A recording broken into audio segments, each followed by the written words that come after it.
Good afternoon from here in Dubai to you all. That's where I'm situated. And good morning or good evening from wherever you are in the world or wherever you're joining us from. My name's Sam Achampong. I'm the regional head for CIPS MENA, which is the Middle East and North Africa office of the Chartered Institute of Procurement and Supply. Welcome to those of you joining us via Zoom and also to those of you joining us via LinkedIn Live. The purpose of today's session is to address some of the frequently asked questions that we at CIPS receive on a regular basis. Hopefully, we can address these questions all at once today to the benefit of you all. We've received some questions in advance, so I'll focus on those at the start. But as we go through the session, please do use the Q&A section on Zoom or the chat box on LinkedIn to ask any questions that you have about CIPS or the profession of procurement and supply in general. So let's make a start. So what do we have first? So on our Q&A list, the most frequently asked question was the obvious one: how do I become a CIPS member? And that's probably the easiest one to answer. So here we go. Very, very simple. How do you become a CIPS member? Very simple. The easiest way is literally just to go on our website. There is a join online button. Simply click that and you're in. It's really as simple as that. I guess a consideration you'll need to make is one of the two that are on the screen. So at that point, you can decide to either become a student member or an affiliate member, and I'll explain the difference between the two. If you select the student member option, that is for people who are joining CIPS and who want to immediately start some course of study or to pursue qualifications. If you are joining CIPS and you will decide whether or when you want to take a course of study or a qualification with us at a later date, then you join as an affiliate member, and that will give you access to all the tools and templates, events, and all the other benefits that CIPS membership affords you. So very simple and very easy to become a CIPS member. Simply click the link on our website, join online, and if you're going to study immediately, become a student member. Otherwise, simply join as an affiliate member, and you are there as a CIPS member. Great, so that was easy. Let's get to some of the harder ones, I guess. The next question that came into us in advance was, how can I study for CIPS qualifications? How can I study for CIPS qualifications? Now, there are several routes to do that. And ultimately, what we recognize is that people study for the ultimate aim to become fully qualified procurement professionals. And those letters, or those post-nominals, as we call them, for fully qualified procurement professionals are those on the top left, MCIPS or MCIPS. So all of the routes of study for CIPS are a pathway to become MCIPS. And as you can see on the screen, if you're looking from top to bottom, there are 4 distinct routes.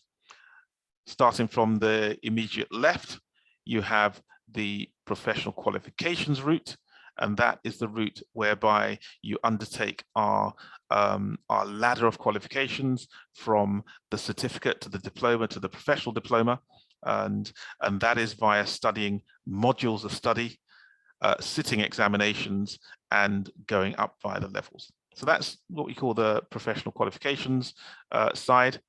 Then we have the, as we move from left to right, we have the applied learning option.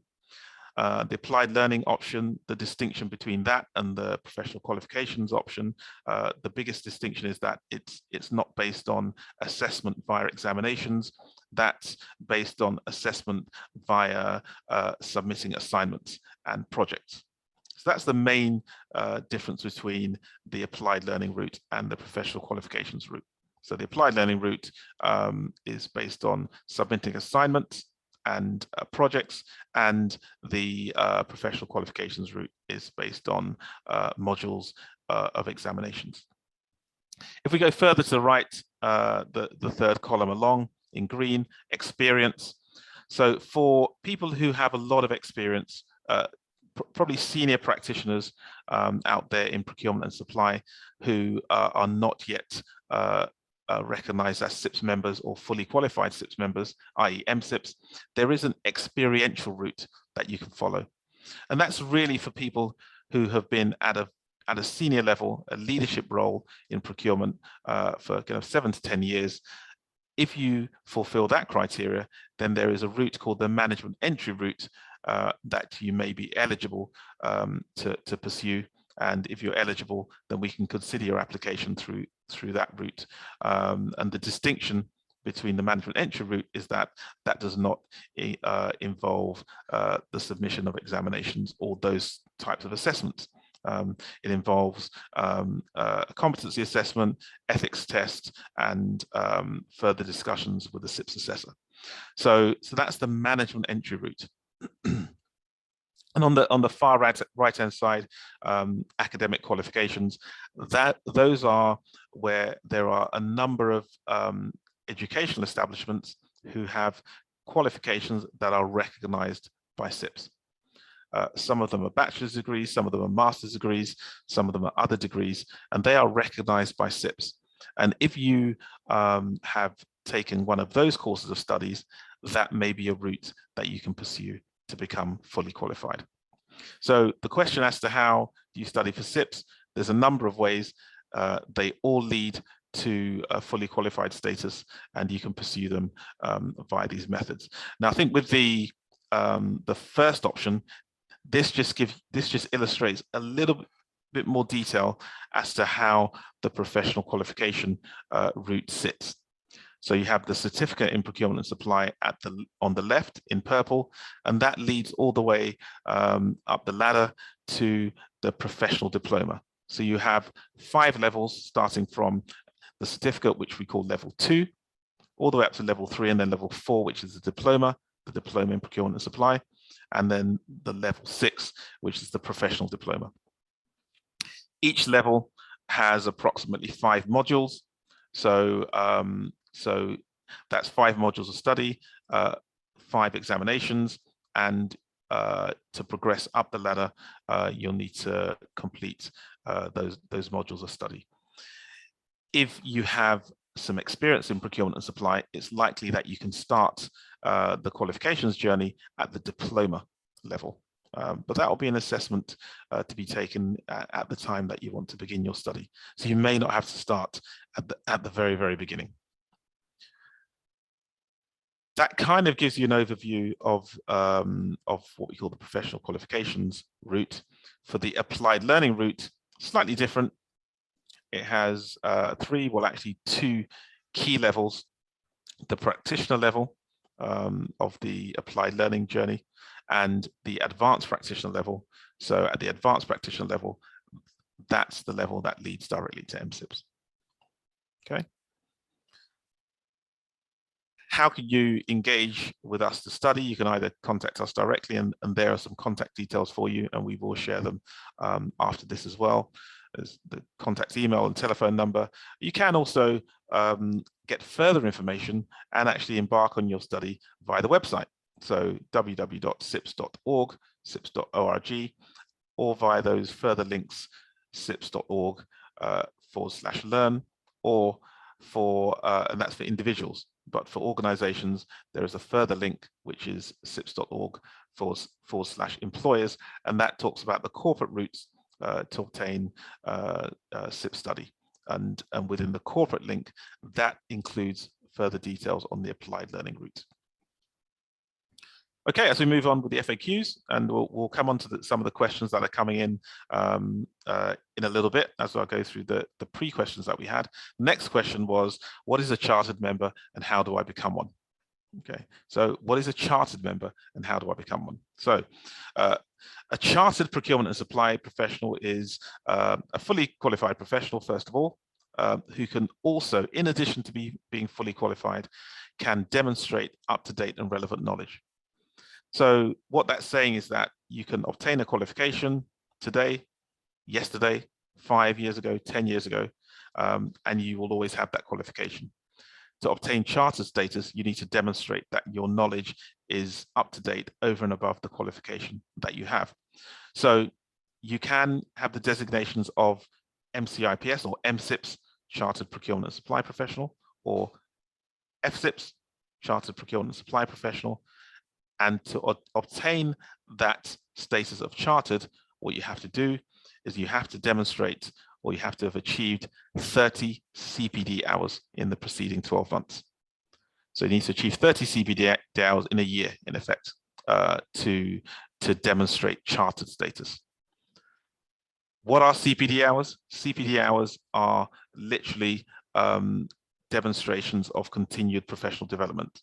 So you can gain CPD hours by attending seminars, webinars, conferences, other modes of study, going onto the CIPS Knowledge Hub to obtain more knowledge, doing some e-learning. So whenever you're gaining knowledge, up-to-date knowledge, you can record that as CPD hours, and that can, and once you've accumulated or you've maintained 30 CPD hours, you can then use the moniker Chartered Procurement Professional, because Chartered demonstrates that you have relevant and up-to-date knowledge in the profession of procurement and supply. Another requirement for Chartered status is to have an up-to-date CIPS ethics certificate, and the ethics certificate is something that is it's a bit of e-learning, so that there is some e-learning that you can engage with to learn more about the subject of ethics in procurement and supply. And after you've engaged with that e-learning, you can take a test, and you'll be required to pass that test. Once you've passed that test, you can obtain an ethics certificate that's valid for 1 year. So chartered procurement professionals have CPD hours. They've accumulated a number of CPD hours, and they also have a valid ethics certificate as well. So that's what a chartered procurement professional is, and that's how you actually get there. If there's any further questions on that, we will address them at the end. So I'll be checking the Q&A box to see what comes up. Other question we had: what is the highest grade of CIPS membership? That came up very often in our pre-FAQ session. So the highest grade of CIPS membership is the fellowship grade, or FCIPS. So FCIPS being the highest grade of CIPS membership, that is where you are recognized for your contribution back to the profession. So if you are already a fully qualified procurement professional, MCIPS, and in addition to that, you have demonstrated things you've done where you are giving back or contributing to the profession, maybe providing some knowledge, white papers, academic pieces, presentations at conferences, mentoring, and or innovative things you've done for your organization and or for the profession. Those are the things that when looked at in a combined way can lead to you being recognized as a CIPS fellow. So CIPS fellowship is the highest grade of CIPS membership, and the way to get it is by demonstrating what you've given back to the profession. And actually, yes, we have some pictures of a few CIPS fellows on this slide as well. One thing about CIPS fellows and any grade of CIPS membership is that what that does is that status is acknowledged on the professional register. So the question that's often asked is, what is the professional register? The professional register is a publicly accessible file. So anyone can access the CIPS professional register. And on that register, it lists all current CIPS members, their status of membership, and any other relevant information relevant to their status qualifications or any other piece of relevant continued professional development. So as you can see, this is a quick excerpt from the CIPS professional register. On the left, it shows the person's name. It shows what grade they are. From an interactive perspective, if you click the button there, it will give a more detailed description of what each annotation is. So where it says MCIPS, by clicking the button there, it will explain exactly what MCIPS is. Moving to the right, it will acknowledge whether someone is a chartered professional. It will also acknowledge whether that particular person is trained in ethics. In other words, whether they have an ethics certificate and the current up-to-date ethics certificate as well. And it also lists which country they currently reside in. So that's the publicly accessible CIPS professional register, and that's used for many reasons. Different people use it for different reasons. You may find employers or organizations would use it to access, to verify or to validate someone's experience, or to validate their relevant membership status or their ethics status, whether they are MCIPS, whether they have the relevant CPD points in accordance with maybe their application for employment, or for any other reason. So the key thing is, as a CIPS member, you will be on the professional register, and that showcases your level of membership and your experience status or current CPD acknowledgements as well. Professional register, as I said again, is publicly accessible to everyone on the CIPS website, www.cips.org. You don't even have to be a CIPS member to access the professional register, but you do need to be a CIPS member to be on the professional register. How can I access resources, tools, and templates? Two ways to say this. If you are actually going through an element of study and you want to access learning materials, then there is actually a student hub, first of all, on the CIPS website, where you can obtain the books relevant to your particular area of study. So there are study guides, and obviously the relevant books that are relevant to the area of study you're going through. But in addition to that, if you're not studying, you still have access to what's called the CIPS Knowledge Hub. Now, the CIPS Knowledge Hub is an extensive database of tools and templates, knowledge, information relevant to procurement and supply, acronyms, A to Z glossary, and every other and any other materials relevant to procurement and supply. The CIPS Knowledge Hub is accessible to all members, of course, on the CIPS website, cips.org/knowledge. By accessing that, you have access to everything within the CIPS Knowledge Hub in terms of tools and templates relevant to the question that was asked. So CIPS members, please do go on there and utilize it if you are a CIPS member and you need access to any particular subject, tools, templates, and case studies, or anything along those lines. Do CIPS qualifications benefit my career?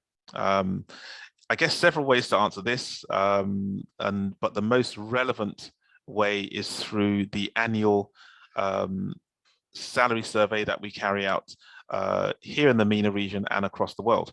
So if you look at this, here's an excerpt from the salary survey, and actually this is from the salary survey of 2020. The salary survey for 2021 is also out, but these are some of the results that came out of the MENA salary survey that was carried out in 2020. And in terms of what it does for your career, in answer to the question that was asked, the main point that comes out here is that people who are fully qualified, i.e. MCIPS, have a salary disparity against people doing the same job as them of 46%. So what our salary survey was telling us was that if you are doing the same job as somebody else, but you are fully qualified and you are MCIPS, your benchmark salary or the salary you're being paid, because this was a salary survey, was in 2020 46% higher than your colleague who was not MCIPS qualified. Now, the reason I'm pointing out that this is 2021 is because this is 2020. So this is 2020 data. If you access the 2021 salary survey, the disparity between MCIPS and non-MCIPS professionals is actually now doubled. So it's now 82% in terms of salary disparity. And in addition to that, you'll find that there are a number of employers, according to this survey here, 74% of employers would be requesting, or would request when they're looking for recruits, they would be requesting someone who is fully qualified. And they would articulate that as saying MCIPS or studying towards MCIPS or equivalent. And it's interesting to note that in the same survey, we have 54% of companies who are hiring saying that they are having challenges finding the right talent. So we know that there are a lot of candidates in the marketplace, but what the employers are saying is that despite the deluge of candidates in the marketplace, they are still struggling to find the right candidates. And the data in the surveys clearly points to us to say that the demand is clearly stronger with fully qualified procurement professionals. That's what people are looking for. So in terms of going back to the question that was asked, the question was, do qualifications benefit my career? Our salary survey certainly indicates that they do. An interesting question that came out to us was, can organizations become CIPS certified? Can companies become CIPS certified? And the answer is yes, they can. Not with an academic certificate, clearly, but CIPS does work with a number of organizations in terms of procurement excellence. We work with organizations where we can review their policies and procedures. We can carry out diagnostics of how people do procurement, and we can then make the interventions to close any perceived gaps. And because we're an awarding body, we can then go in once we've confirmed that those gaps have been filled. We can then provide people with a certificate via our procurement excellence program to verify that they are of a level within procurement that is recognized on a global scale. So this case study here shows the Dubai Expo 2020 project, who are a CIPS certified procurement team. And back in maybe 3 or 4 years ago, the Dubai Expo 2020 team achieved the CIPS Procurement Excellence Award after working with us to identify the caliber of their procurement function and how they do procurement. We were then able to certify them to acknowledge their capabilities in that regard. So the answer is yes, organizations can become CIPS certified. They can via the Procurement Excellence Program, and actually they can also be certified as an ethical procurement team or an ethically trained procurement department, as a number of organizations in this region and around the world have also received the CIPS ethics certificate as an organization as well. So in answer to the question, yes, organizations can be ethically certified. So I think that kind of covers the pre-questions that we had. And at this point, let's go to the live Q&A and see what we've got. Harry, are you there? What do we have in the Q&A? Good evening, Sam, and good evening to all of you. Absolutely great session indeed, and I would say it's great because the number of questions which have come are extremely high, and it's great to have people asking the questions which will give a lot of clarity. I'll go through some of them, Sam, quickly. One definite question asked multiple number of times is, why do we need membership to do level 2? And what are the other benefits of having the membership? Okay, so good question. So why do you need membership to study the certificate in procurement and supply, which is the entry level, or what we call level 2 certificate? The key thing here is that, and yes, you do need student membership to start your studies. To study CIPS qualifications, like any other qualification, whether it's academic or professional, requires a lot of knowledge around the subject. So the benefit of your membership is not just to obtain the books, but is to have access to the up-to-date knowledge that is going to help your study, and it's going to help you sit in those examinations and those tests at level 2 or at the certificate level. So really, CIPS are professional qualifications. They don't just focus on the academic side. So to be able to successfully pass through level 2, which is where the question lies, full CIPS membership gives you access to more than just the academic nature and more than just the right to sit the examinations. Great, thanks, Sam. The other question is about, I'll again combine the questions.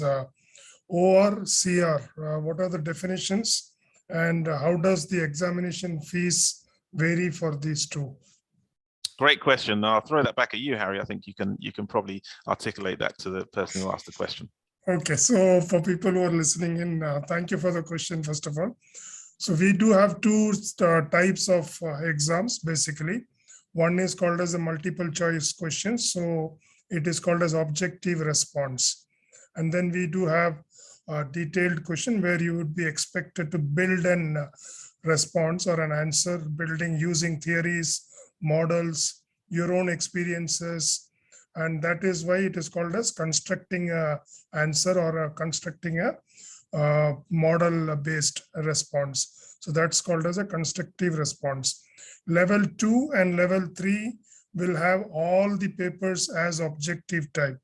From level 4, the degree of strategy, tactics will increase. And so you will have to start using models and practices.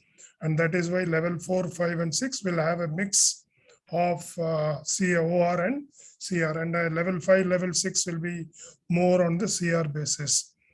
The CIPS examination component, again, we will share you the link for finding out your cost of examinations at different levels for different type of papers and with your countries. But just to give you a summary, there are two components for CIPS examinations. One is the examination fees itself, and second thing is the study center where you're writing this exam from, be it remote or let's say it's a exam center or it's a study center where you're affiliated to.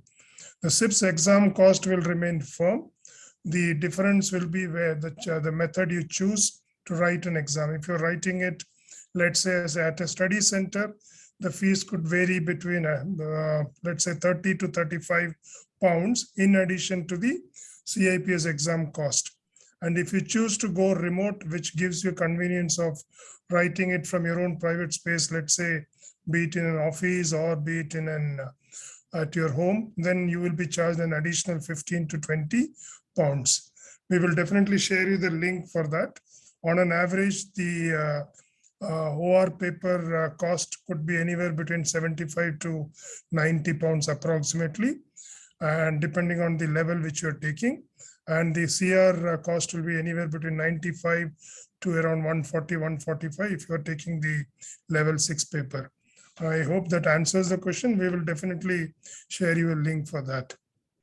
Perfect, great. No, thanks for that, Harry. And please do share the links. Obviously, there's differences between where people are geographically in terms of the cost, which is why it's probably best for us to share the link so that it can be relevant to where you're based when you're trying to find out the exact cost. Okay, what else do we have? The other question is, once I am an MCIPS and I lose my membership, I get expired. The day when I rejoin, will I get my MCIPS title back? Yeah. So just I think the question is relating to the status of MCIPS rather than anything else, right? So so just to be clear, I think one of the questions asked in the pre-FAQ was around what the different levels of membership are, and I think I explained that MCIPS or MCIPS is the fully qualified status, and to retain that status, clearly you need to be a current member.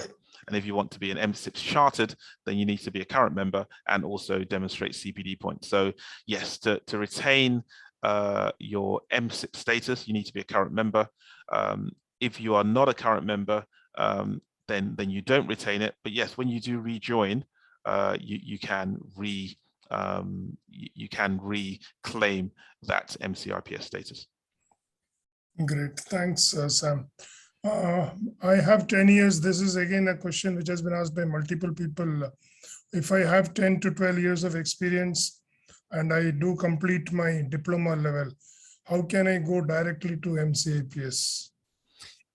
Sorry, if you say that again, if you have two parts of the question is, okay. One is, I think the question is asking, if I have 10 years of experience in procurement and supply chain, how do I become an MCIPS? That's one part of it. And the same question is continued saying, if I complete level 4 diploma, what are the routes to go directly to MCIPS? Okay, so I'll go for the second question first. So if you have the level 4 diploma, if you already have that, then you can look at any of the 4 routes that I mentioned to achieve MSIPS or to achieve the professional diploma. So if you're level 4, then yes, you can continue down the route to do level 5, which is the advanced diploma. And once you finish that, you can then do the professional diploma, or you can choose when you're at level 4 to pursue the applied learning program, because you'll then have one more level to go, which is the advanced practitioner level on the applied learning program. So you have those 2 choices. And I think the other part of the question was saying, I have 10 years experience. How can I achieve MCIPS? The routes are the same. So you would have you'll be able to start on the ladder at the diploma level, which is level 4 for start, if you have that amount of experience, and you can then go up the ladder via the professional qualifications route or the applied learning route. If those 10 years of experience have all been at a very senior level, where you've been probably one of the most senior people in your department, or you've been leading a team, then you may be eligible for the management entry route. So that could be option number 3. Great, thank you, Sam. Just a bit more explanation on the chartered status and that 30 hours CPD, what you had mentioned. So the question is, does it mean that if I just do the CPD, can I straight away apply for MCIPS? I think there's a small confusion in that. Just to clarify. Yes. So that's yeah. So I think in the pre FAQs again, to claim charter status, yes, you need to be fully qualified. So you'll be either MSIPS Chartered Procurement Professional or FCIPS Chartered Procurement Professional. So you'll need to have that status first. Okay, great. One good question is why the frequency of the exams have reduced. That's one part of it. And second thing is, in continuation of that, if I want to have exams more frequently, how do I do that? So yeah, I think for a brief period of time, the frequency between the exam series, which had got to the stage of being run almost every 2 months. So there was a bit of a lag recently, and that's due to a number of factors really related to the current environment. But the next exam period for CIPS is in November. And going forward, we should have more regular examination periods from then. And we're actually hoping to explore even more, I guess, flexible ways of adding more and more examination options to people who want to sit exams as well. So yes, we acknowledge that the frequencies in the last kind of 6 months have been stretched a bit. But we're looking to address that, and there should be many more opportunities to sit examinations. Thank you, sir. One again good question I would say is there are a lot of students who are choosing affiliate sometimes, and then there are certain students who want to move into affiliate grade. So can I move from affiliate to student, and can I move from student to affiliate? And maybe Sam, you can also explain why affiliate and why student. Yeah, I think it's exactly what it says on the tin, as they say. So if you are currently studying, then your appropriate grade is student. So if you're actually currently going through a grade of study, then you can register yourself as a student grade. Affiliate is really for people who are not currently studying of any grade of membership, but they're not currently studying, but they still have access to all of the membership benefits, the CIPS body of knowledge, the knowledge hub, the events, and all the other benefits related to being a CIPS member, but they're not currently studying. So the key thing there is that a student member is someone who at the time is pursuing a course of study. Great, thank you, Sam.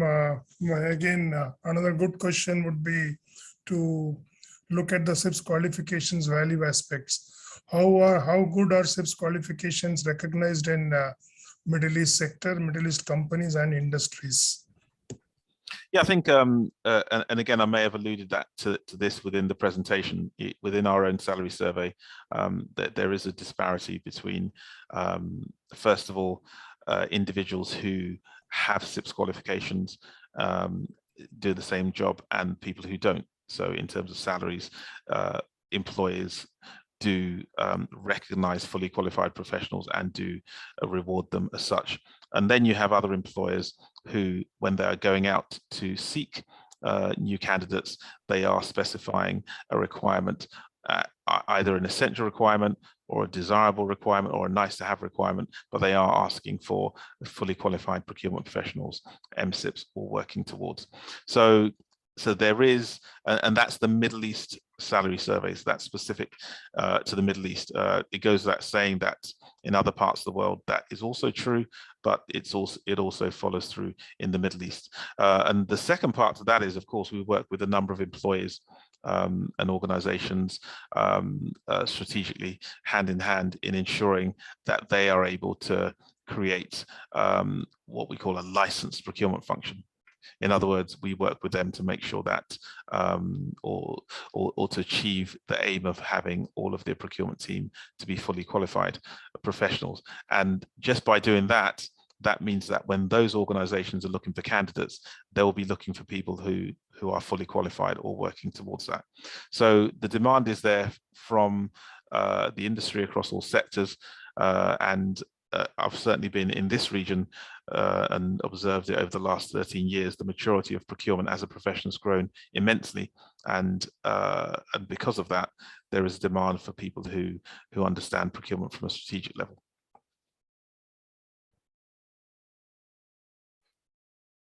Great, thanks. Again, one common question being asked by quite a few number of students when they join CIPS. Is it necessary to do CIPS studies through study centers, or can I do self-study?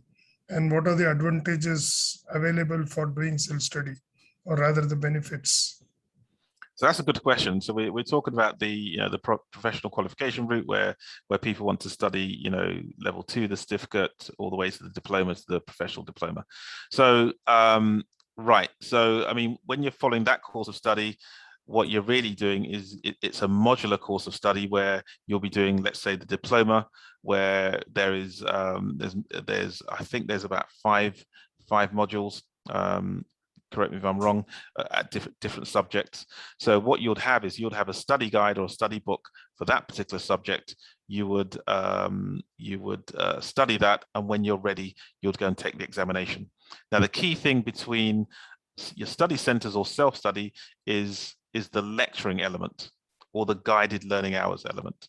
So are you going to take the materials, either books, go home or the library or wherever you go, and study for those qualifications in your own time? Are you going to do that? If you have the discipline and the ability to do that, then you do not need to go to a study center. It's not mandated. You can literally get the materials, study in your own time, and when you feel you're ready, you can sit the examinations.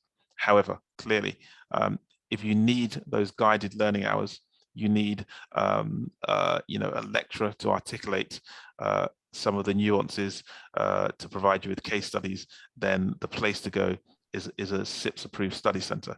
And on the CIPS website, all you have to do is just click the country you're in, and that will list the number of CIPS approved study centers who you can enroll with, and they will help you with your study at each level and prepare you for the examination. So, but the choice is yours. It's entirely your choice. Thank you, Sam. Again, I'll combine a couple of questions. Ethical certification and MCIPS. Why this cannot be lifetime? Okay, right. Very good question. So, yeah, very good question. So, what the person asking the question is saying is that the CIPS ethics test. The CIPS ethics test is an annual test. What you do is you are provided with, and this is freely available to CIPS members. You're provided with a lot of e-learning around the subject of ethics in procurement and supply. you would engage with that e-learning. And once you've engaged with that e-learning, you then have the option to then go and take the test. And then you have something like, I think it's five attempts at the CIPS ethics test. So once you take the test, there is a pass mark. So hopefully you pass it, having engaged with the e-learning. So you take the test and you pass it. And once you pass it, you are given a ethics certificate, which is valid for a year. Right. So the question now comes as to why the validity of that certificate is not more than a year, and why is it not lifetime?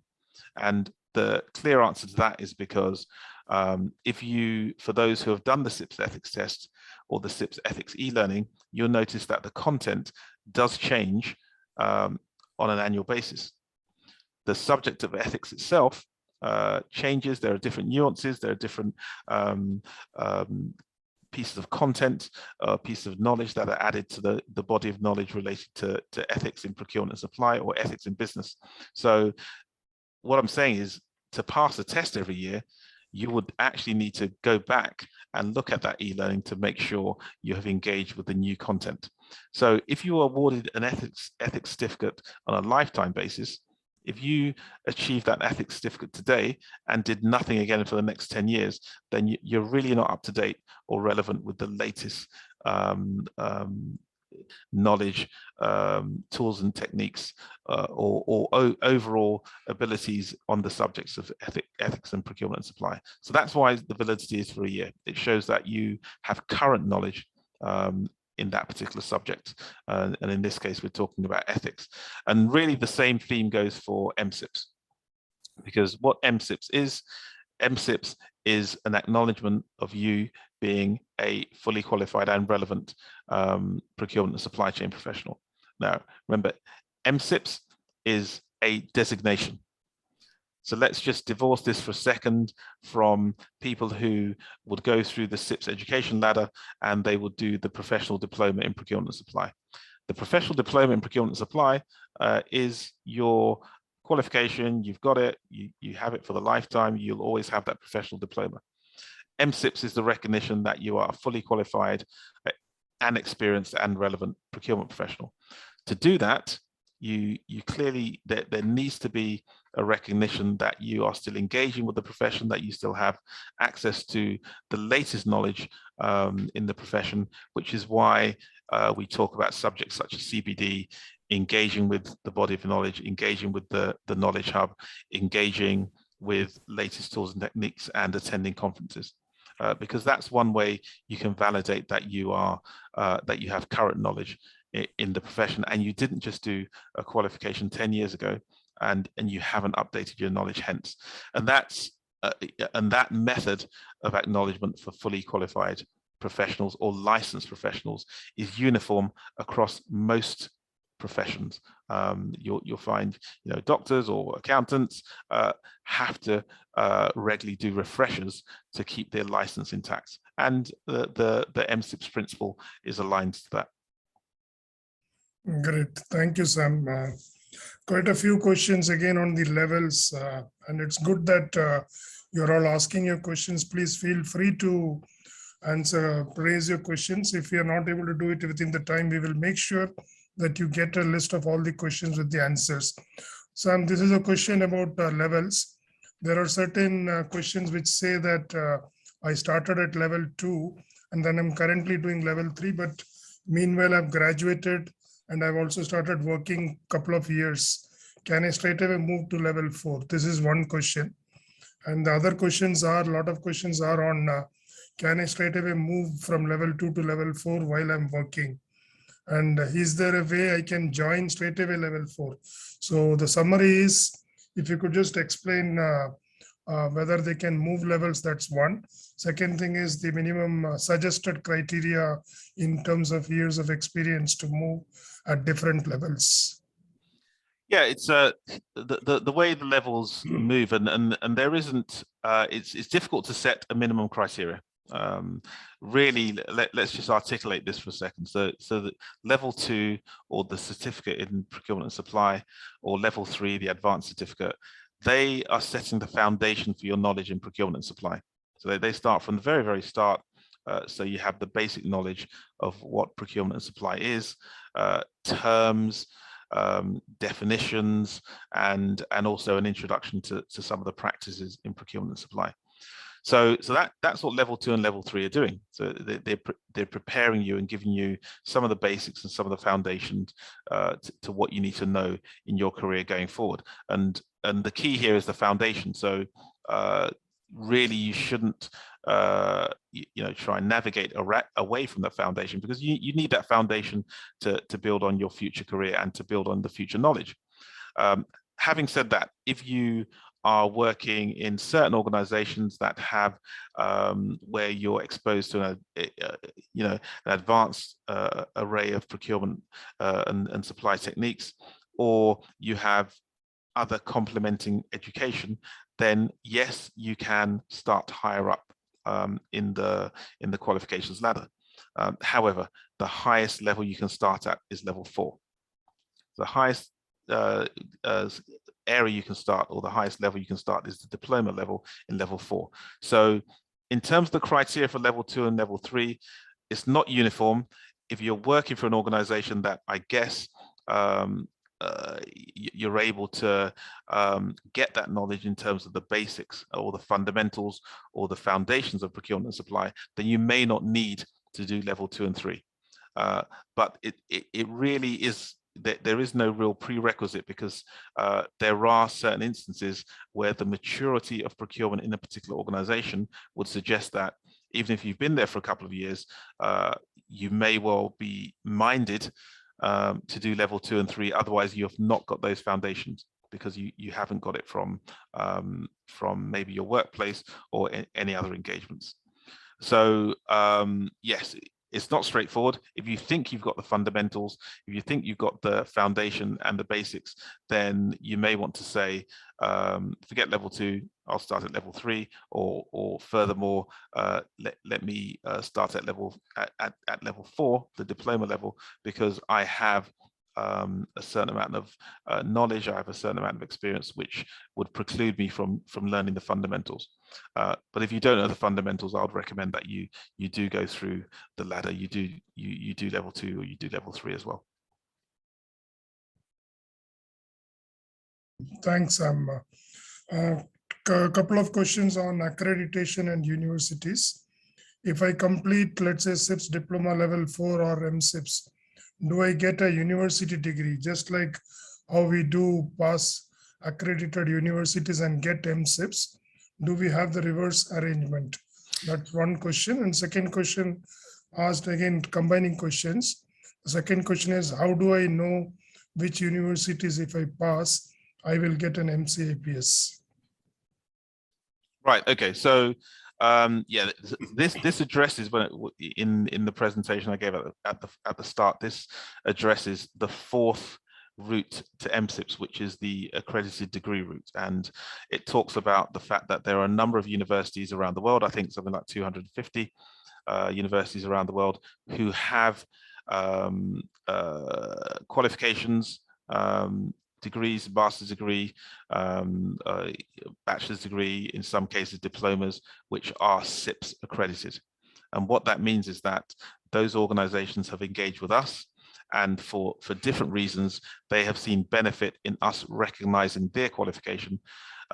So as part of that engagement, as long as we're satisfied with the content, for those CIPS accredited degrees, or those CIPS accredited institutions, for students who undertake that study and achieve the relevant qualification, we also give them a CIPS designation. So, for example, if you look at Heriot-Watt University, for example, they have a master's degree in supply chain, in logistics and supply chain management, which is a CIPS accredited degree.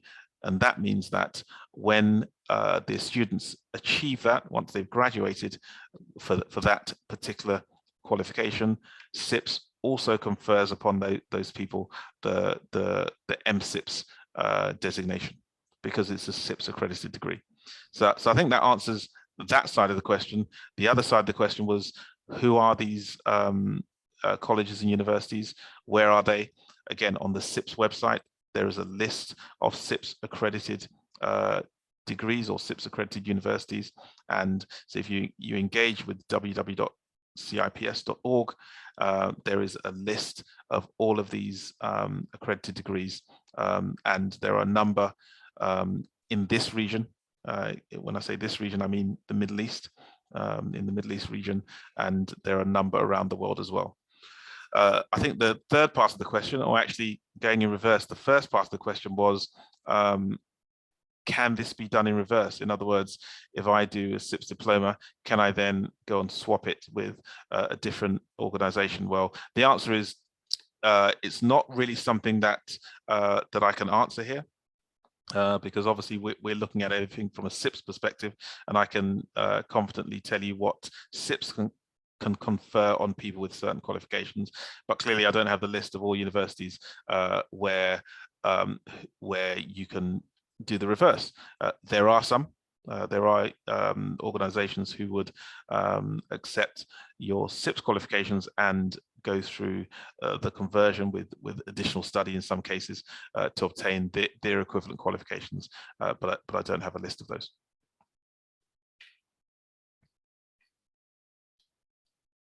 Thanks, Sam. I think again there are more than 4 to 5 questions. I think you repeated this quite a few times, but just for the benefit of the questioners, people have 15 years, 20 years experience. How do I become an MCIPS? This is one part. The second part is there are quite a few professionals who are having 15 to 30 years experience in other functions like operations, marketing. Can they join, can they become MCIPS? So, I mean, anyone working in procurement and supply clearly can become MCIPS or MCIPS. What is MCIPS? MCIPS is a fully qualified procurement professional. So if you are fully qualified, then you will get those post-nominals. And how you achieve that, I think we've explained some of the ways to do that. You know, there are qualifications route, examination routes. There's the applied learning route, which is a more practical route. If you are a senior person who does not have the acknowledgement of being a fully qualified procurement professional, then there is the management entry route. And there is also the route where if you have equivalent qualifications in recognized academic institutions. So yes, those are the ways to become MCIPS. Those are the ways to be acknowledged as a fully qualified procurement professional. Can people from other functions, as I think you mentioned, operations, become fully qualified procurement professional? Yes, of course they can. In the same way that you know, a procurement professional can become a fully qualified whatever, accountancy or marketer or whatever else. They would have to go through the relevant assessments, and once they pass those assessments, then they can be acknowledged accordingly. Great, thank you so much, Sam. There's one, I think there are 2 or 3 questions on why there are limited number of exam papers on the website, and also why there are no past papers. Another question is, can I buy the past papers? Yeah, I think look, it's all about the mode of examination, and we, along with other education providers in the education space, we're talking about the qualification route here, have moved to more, you know, constructive response and CBE, computer-based examinations. And computer-based examinations don't necessarily lend themselves to the old version of, you know, mock examination and test papers, but there is there are a lot of resources within the student zone which will prepare you for computer-based examinations. So for anyone going into the student zone, there's a number of materials there that will support you to help you with your computer-based examinations. They're not necessarily based around the old concept of you know, mock examinations, because clearly that doesn't necessarily suit itself to you know, the computer-based equivalent, but there is a myriad of materials there to support your examination preparation. Great, thank you so much. And the 3 or 4 of us who had asked this question, just to add on to that, what Sam exactly said, we don't intend to sell or put up any past papers. The whole idea is to understand and get through the end-to-end supply chain knowledge based on the CIPS pillars so that you can write your exams. That is why this is called as the global standard for fully qualified professionals. Also, to add on to that, you do have a number of free videos which are linked there on the My Learning page, which gives you lots of information on how to prepare for the examinations and how to write examinations. Sam, we are running out of time. Can I take a couple of more questions? Yeah, sure, go ahead. Okay. So one was, what are the platforms for getting job profiles or jobs once we pass CIPS? I mean, I think there's a number of platforms, the usual recruitment platforms. There is also a jobs board on the CIPS website, supply management jobs, which you can also engage with. So the usual places in which you'd go to engage with any other jobs, you'll find that on those platforms you can probably filter by employers who are specifically saying we would like someone to be fully qualified or with CIPS qualifications, but yes, the usual platforms around LinkedIn, job boards, or the CIPS website, which is called Supply Management Jobs, are all areas where you can look for jobs.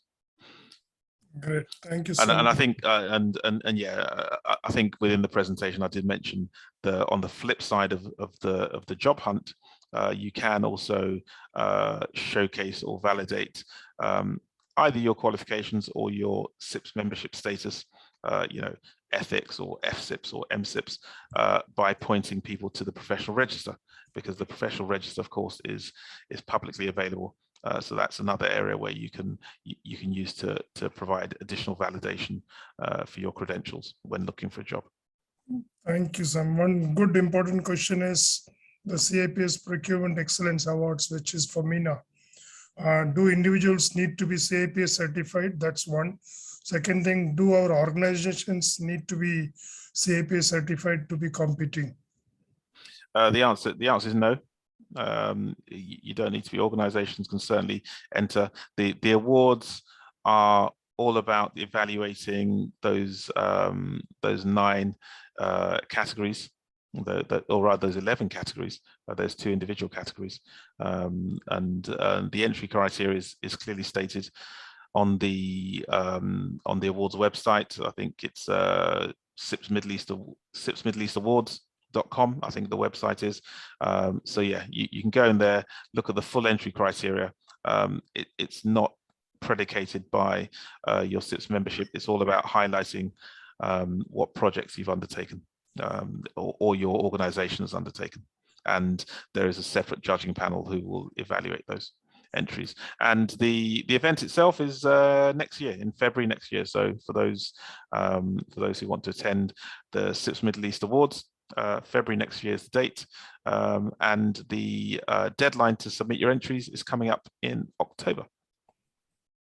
Thank you, Sam.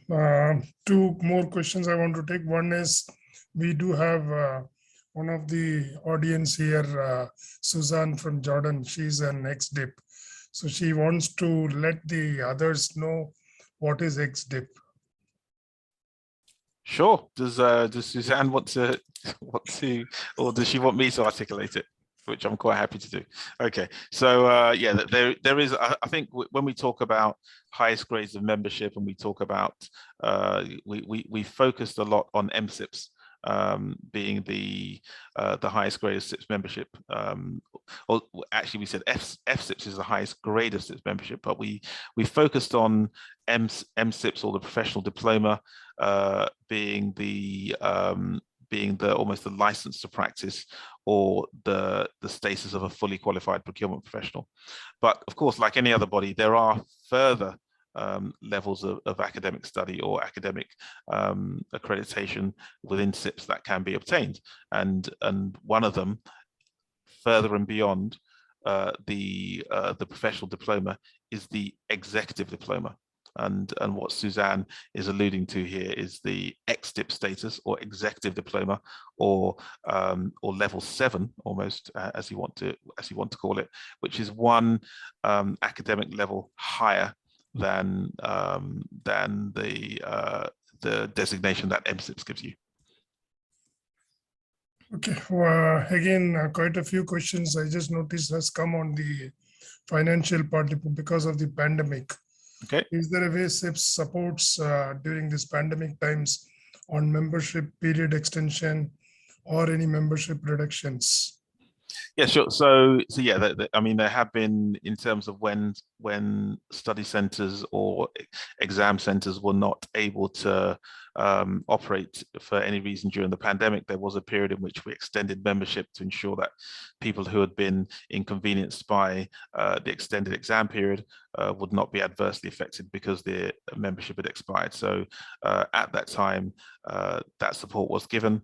There are other schemes whereby people who have become unemployed for a period of time at a certain grade of CIPS membership are able to, or we're able to extend their membership for a period of time if this has happened recently. So there are different measures in which we've put in place to try and support members where it's relevant and where it's possible during this time.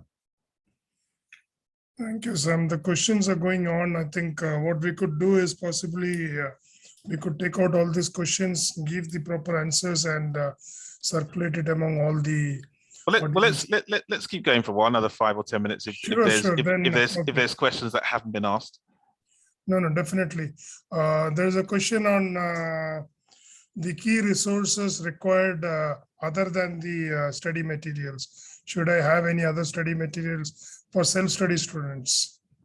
Yeah, absolutely. Look, there's a distinction here. You know, CIPS is a professional qualification, and you want to make that distinct from an academic qualification. So, yeah, hopefully within your day-to-day work, you are engaging with case studies or real life scenarios that are relevant to your study. So you should take those into account. You should also read around the subject, and that's where your CIPS membership comes into play. You do have supply management, which gives you daily news stories around the subject, or supply management monthly, which will give you case studies, news articles, overviews from chief procurement officers or any other people from different industries and from different categories of spend. So definitely read around the subject, because it will give context to what you're doing. So that's where, you know, the knowledge hub and the further reading will always enhance whatever level of CIPS you're studying, or actually whatever level of any qualification that you're studying. Great, thank you, sir. One question I definitely want you to take: Saudi Arabia Study Center network. We have limited as of now. Why don't we expand our services in Saudi? So if you can just give an update about the upcoming study center networks. That's great, and it's a great observation, and the answer to that is yes. Yes, we should. You know, Saudi Arabia is a fast expanding country in many aspects, not just in procurement and supply, in every aspect. If you've seen some of the development that's going there now in the Kingdom of Saudi Arabia, CIPS study is supported by the Human Resources Development Fund, HRDF. People who undertake CIPS study at the entry level and at certain other levels can be funded or reimbursed if they're successful by the Human Resources Development Fund. So, you know, in Saudi Arabia, professional qualifications are heavily supported and encouraged for people to take. So that there is a high demand for people to study CIPS in Saudi Arabia, and we are building the network up to meet that demand. And you'll find a number of, we're probably going to increase the number of study centers we have by about, so this time next year we'll have 4 times as many study centers as we have today in Saudi Arabia, and that will support the increased number of students that there are, or the increased number of people looking to get procurement qualifications. But in addition to that, or in parallel to that, we are also working, and we are available to work directly with organizations to assist them in providing that capability development in-house for their staff to achieve those CIPS qualifications as well. So we do have a number of in-house academies with organizations to help them accelerate the learning journey for their procurement staff. Great, thank you, Sam. I recently saw the branch elections. How many branches we have, and do the branches provide any programs or study programs or events? So, okay, so for the context for those who are unaware, so branches are our community. So there's a large community of procurement professionals around the region. We call them branches, and these are procurement professionals in different places who volunteer their time to help support the procurement community. So I think we have about 20 odd branches at the moment. We have 3 in Saudi Arabia, 3 in the UAE, branches in Lebanon, Egypt, Jordan, Kuwait, Pakistan.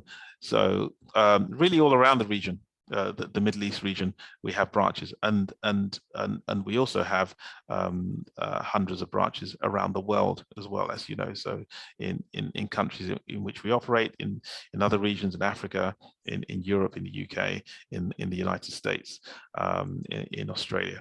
So branches, they are members, CIPS members on the ground who assist or work with the community. Now, what branches do, a great thing that branches do, is they regularly organize thought leadership sessions, events, in these times, mostly webinars, I guess. You know, events in which they will facilitate speakers to talk on a specific subject, and that's very, very useful to members in that community, where they can hear from their peers talking about a subject in procurement and supply, or they can network with other procurement and supply chain professionals as well. So that's one of the areas in which branches help to keep the sharing of knowledge going. Was that the full question, Harry? Yeah, absolutely. Thank you, Sam.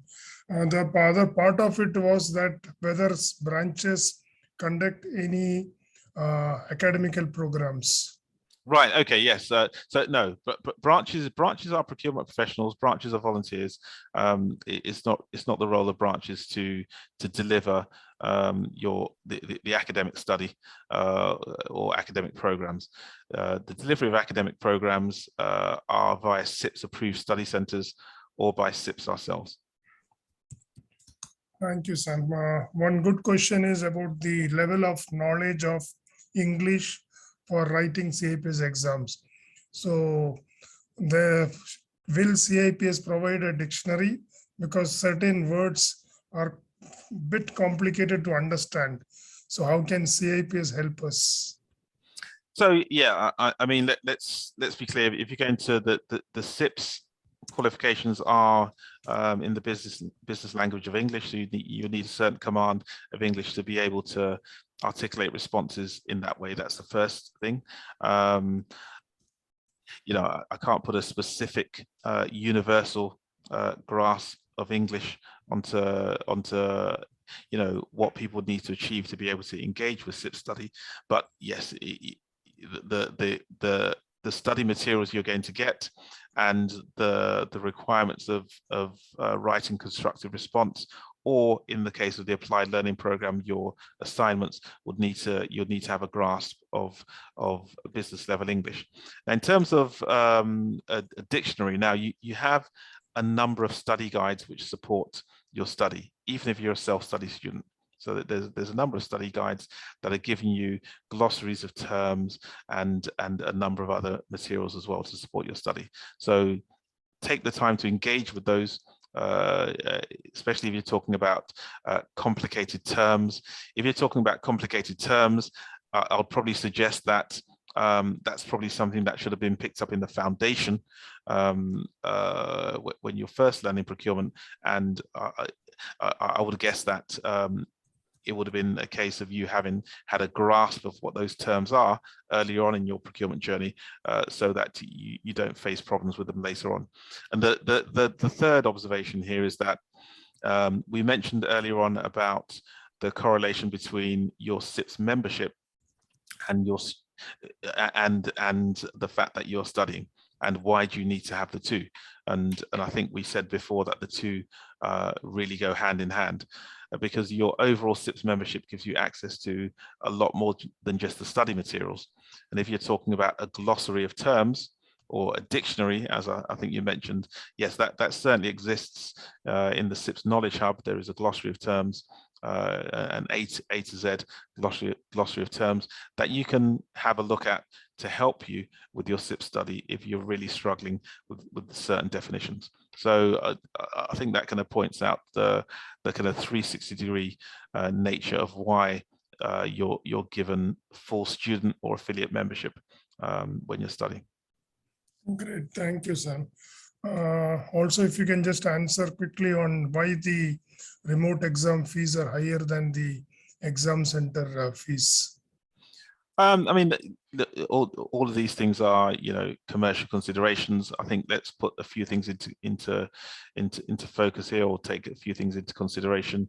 Remote invigilation is quite a new concept. It's something that was a very niche offering before COVID came along. Remote invigilation really was not happening because it wasn't needed. There was no demand for it. But when COVID came along, because of the availability of examination centers, and also the facts around social distancing, and the flexibility that surrounded remote invigilation, ourselves, like many other providers, ramped up by several 100% the availability of remote invigilation. But clearly, remote invigilation, being relatively new type of technology that didn't exist before, comes at a cost, and that cost is passed on. So there is no real direct comparison between sitting in a classroom and being remotely invigilated. In both cases, a proportion of the costs are passed on, as they are in remote invigilation. Great, thank you, sir. One question is, I've done CIPP and CPP and CIPM. Are they equivalent to CIPs at any level? The straight answer is no. We don't have equivalency with those particular certificates. Where there is equivalency with CIPS, we're very clear about that, and in the past we have had some equivalencies with certain certificates or certifications, but at present those are not two of them. We're very clear. And we're also very careful, because what we have to do in accordance with the global standard is review what our levels are on a regular basis.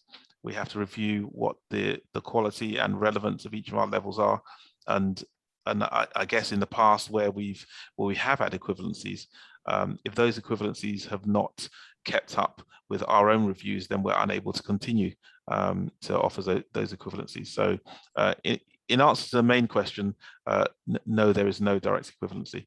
But if you're able to demonstrate a certain amount of knowledge at any level, then there is a process in which you could get exemptions over certain modules through the process, if you're able to demonstrate that knowledge, having done some of the certificates that you mentioned. Great, thank you, Sam. Is there any particular sequence in which I need to choose the CIPS modules? Let's say within level 4, should I do module 1 first, then module 2?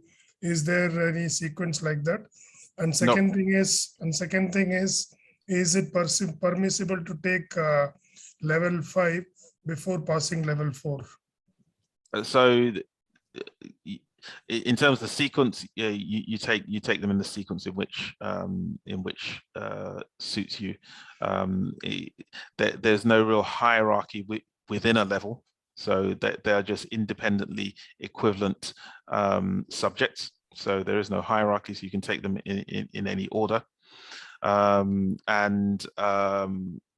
far as the other question, I think that question was answered earlier. You can't start your CIPS journey at level 5 which is the advanced diploma. The highest level of entry for the qualifications framework is level 4, the diploma level, and that's if you're going down that route of study. If you're going by the applied learning route, what you can do is, when you enter the applied learning route, there is a competency assessment, a computer-based competency assessment that you take. And if you do pass that competency assessment on the applied learning route, then you can actually bypass the equivalent level 4 and 5 levels and go directly to the professional diploma equivalent, which is called the advanced practitioner level. Great, thank you so much, Sam. Specifically in Saudi and other countries, can the CIPS training institutes, colleges, university, etc., can they provide the CIPS qualifications directly? Sorry, just I think the question what they're trying to ask is, can the training institutes provide the qualifications directly?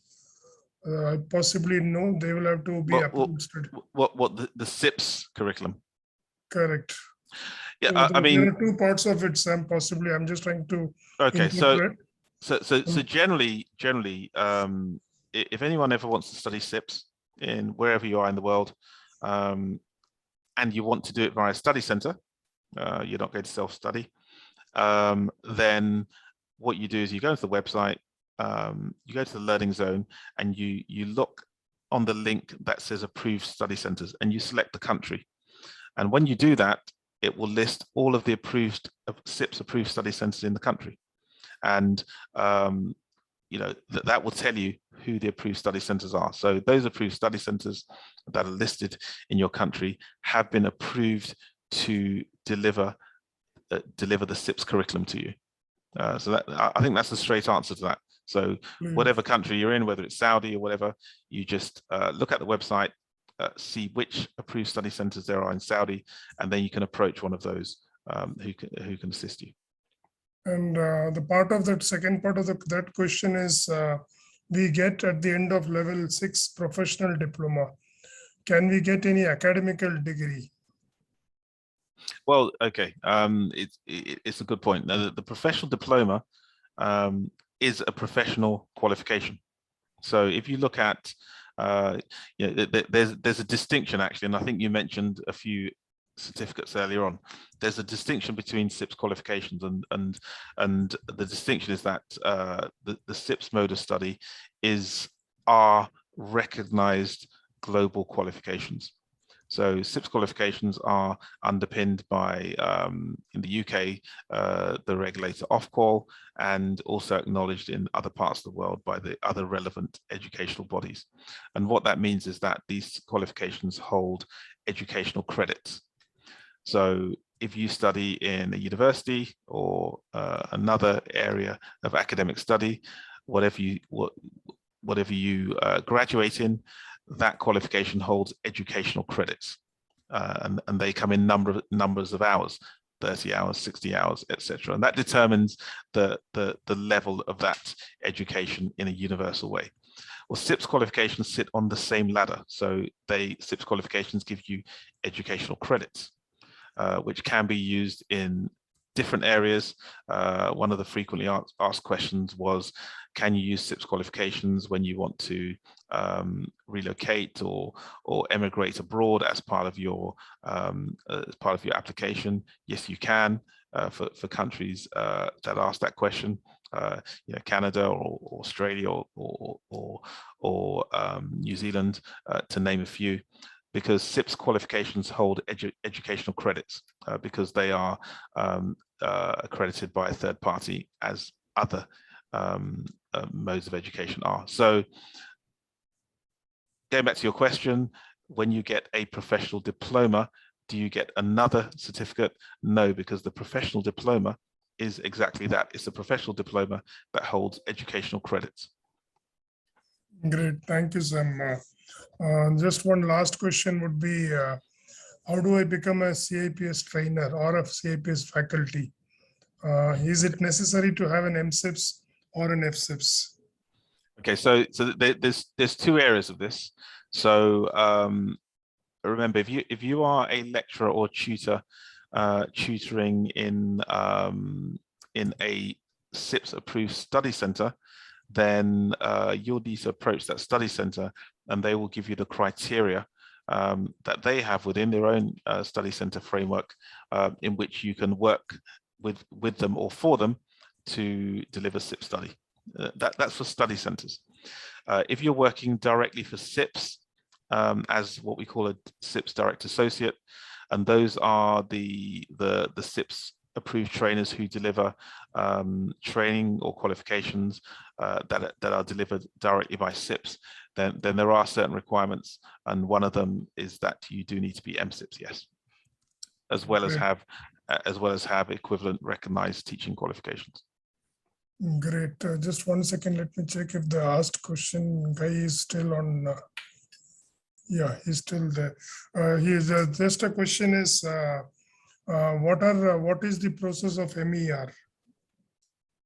Okay, right. So the MER the MER, the management entry route, again, just to remind you, is for senior procurement professionals who have been in a senior leadership role in procurement for about 10 years and are not currently acknowledged as being MCIPS, for example.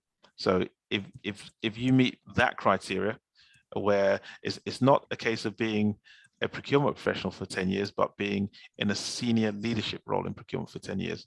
And if you meet that criteria, then you may be eligible to sit the management entry route. And if you're eligible, then there are three main things you'll do. First is you'll need to do and pass the CIPS ethics test.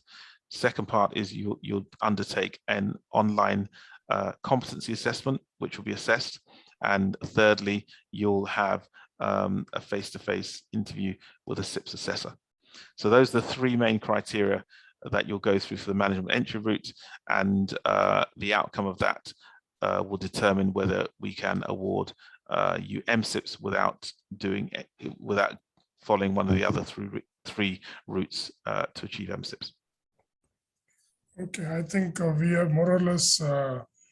Okay, the one last question is, how do I become an FCIPS? Okay, so I think again, I alluded to that at the start.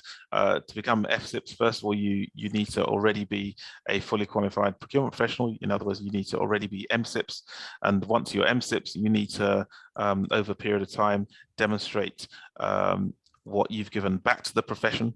And that's in terms of, as an example, speaking at conferences, webinars, sharing knowledge, thought leadership, mentoring, as an example of some of the activities that you could be undertaking. From an academic perspective, you could be the author of certain white papers and contribute to other knowledge within that advances the profession of procurement and supply, or the subject of procurement and supply. And once you've done that, what you can do is you can approach the institute and then you'll be asked to demonstrate some of these areas where you've contributed positively to the profession, and the institute can then consider that. And if you're successful, you can be awarded FCIPS, or you could be invited to be a CIPS fellow, as it's titled. Thank you, Sam. I really appreciate this, for your patience and taking so much of your time out for the students and for the community at large. I think more or less we are coming to the end of the questions. Definitely, I've shared the email ID. If at all, if anybody does come out with any other questions, please feel free, and we would be more than happy to provide you responses as soon as possible. Thank you, Sam. Your last notes, please. Fantastic. Thanks for that. And yeah, we do often get a lot of questions. Frequently asked questions. I think that's what we've had today. Hopefully we've addressed them in one forum. Look, if anything else comes up, feel free to reach out to us via the usual channels, and we'll be more than happy to answer the questions. Apart from that, have a great evening or afternoon or morning, wherever you are in the world. Thanks for joining the session, and we'll be back to you soon. Thank you.